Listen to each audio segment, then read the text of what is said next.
Opening this week, brought to you by our friends over at AMC Theaters. A couple movies coming out. It's not the big release weekend this weekend, but we have some cool ones coming out. What do we got?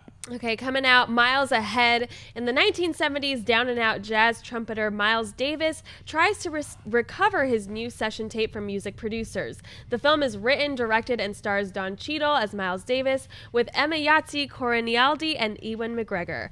And also coming out is God's Not Dead 2. When a high school teacher is asked a question in class about Jesus, her reasoned response lands her in deep trouble and could expel God from the public square once and for all. The film stars Jesse Metcalfe, David A.R. White, Ray Wise, and Robin Givens. I'm going to throw it to the movie mans. Okay. I know you've seen Miles Ahead. I saw Miles Ahead twice. At Sundance, right? I saw it at the New York Film Festival back in September, and I saw it again at Sundance. And I like this movie a lot because a movie called Miles Ahead. This is a film that Don Cheadle wrote, directed, produced, and stars as Miles Davis, and he is sensational.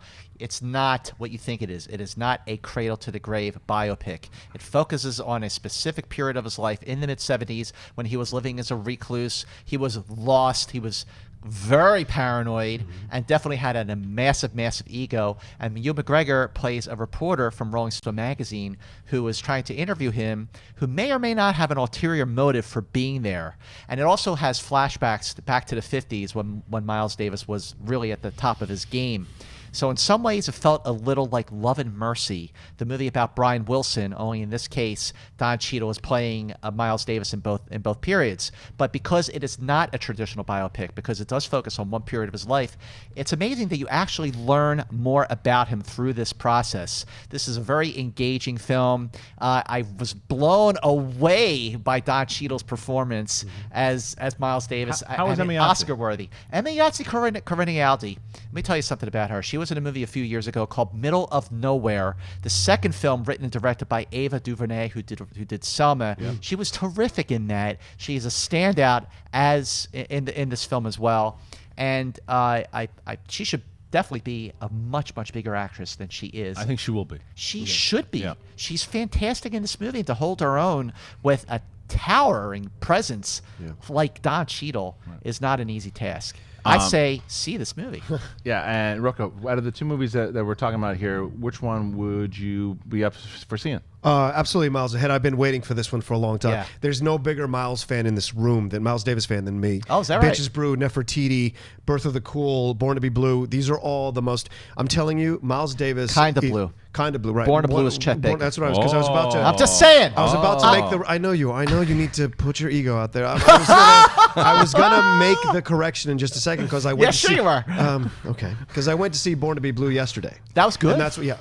Let me get to. Yeah. So anyway, I'm saying it's very. Both of these movies are very similar in that they are slices of each of these great jazz musicians' lives. Born to be Blue is about, once again, this later time in Chet Baker's life when he's trying to put himself together and figure out what's going on after he's got his teeth punched out, which really did happen.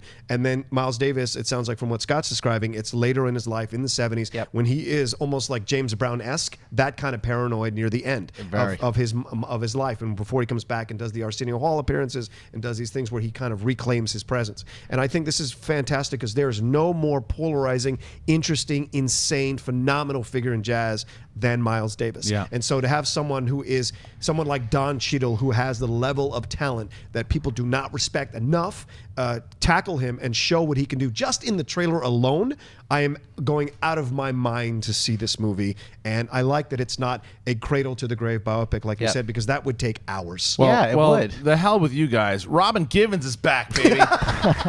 I'm with you on Miles Ahead. I want to see this movie. I didn't get to see it in Sundance, but I absolutely want to see it. And I think that to see the passion that went in to this by Don Cheadle and the fact that you have who's the there's Don Cheadle, obviously, there's Emayatzy, Ewan McGregor, and but then who's the kid that was in Selma, and there's another kid in that movie. I got to get his name, but he played Snoop in Concert at Compton.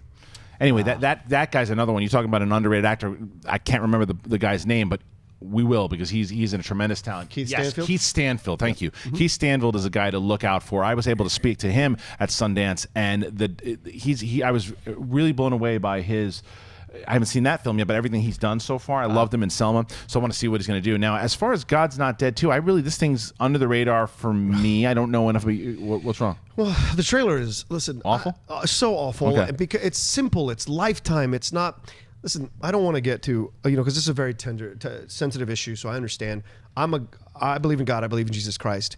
But some of these films that played to the lowest base intelligence bothers me because it doesn't allow for actual discussion of these very difficult and sensitive topics, real discussion. What you have when you see in the trailer is Melissa Joan Hart saying the word Jesus in a classroom, and all of a sudden the school administrators put on their horns and grab their pitchforks and go after her, and that's not what really happens. There's in real life, there is serious issues between constantly teaching God and Christianity in public schools. It makes other people who believe in different religions or different branches of Christianity feel lesser than. And if you're going to say freedom of religion, you have to allow for everything. So the best way to allow for everything is not to push one particular agenda. So you're looking forward to the movie? Yeah, so much so. Can't wait. It just bothers me, this stuff, because I think there is real issues to be explored here, and I want a more intelligent film to do that. Because the point they're making is a valid point. I just want to see it explored more intelligently. Totally. Okay. Well, that's it in regards to what's coming out this week.